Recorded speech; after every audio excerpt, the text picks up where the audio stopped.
Konnichiwa minasan. Welcome back to Say It and Go Japanese, your go-to podcast for useful Japanese phrases to, well, say it and go.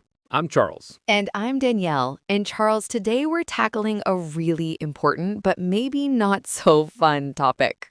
Yeah, we always focus on the fun stuff like ordering ramen or asking for directions to a temple. But what happens when things don't go according to plan? Exactly, Charles. Today we're talking about how to handle emergencies or unexpected situations in Japan. It's not something we like to think about, but being prepared can make a huge difference. From losing your passport to needing medical attention, knowing a few key phrases and steps can turn a stressful situation into a manageable one. We'll cover everything from contacting your embassy to basic medical vocabulary.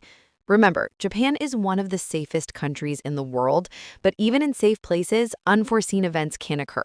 Our goal is to empower you with the linguistic tools and cultural insights to navigate these challenges with confidence. We'll also discuss how to ask for help, explain your situation, and understand responses, which is crucial when communication barriers might add to the stress.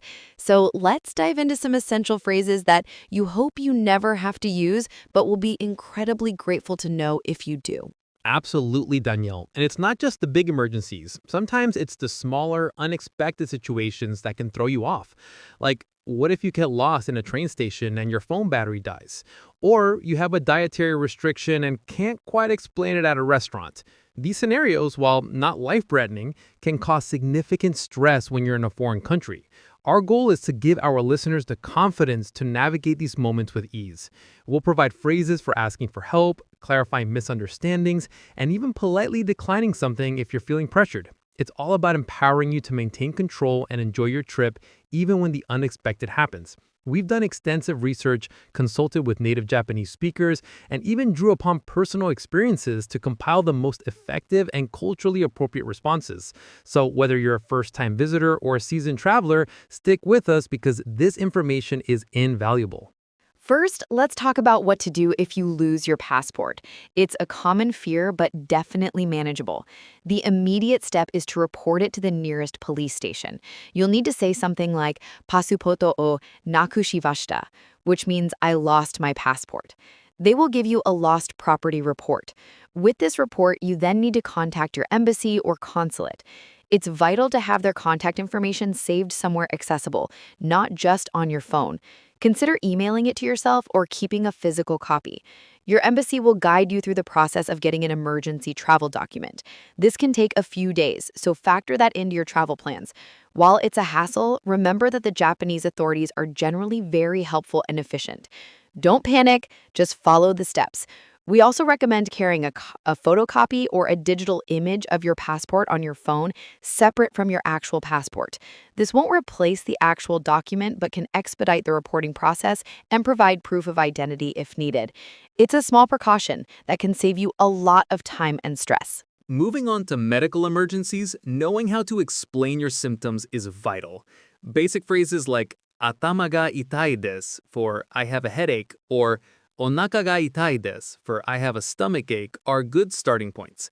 If you need a doctor, you can say "isha ni ikitai desu," which means "I want to go to a doctor."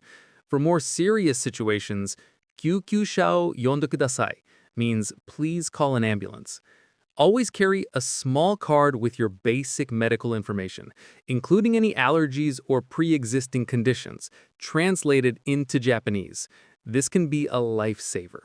Japanese hospitals are excellent, but communication can be a barrier.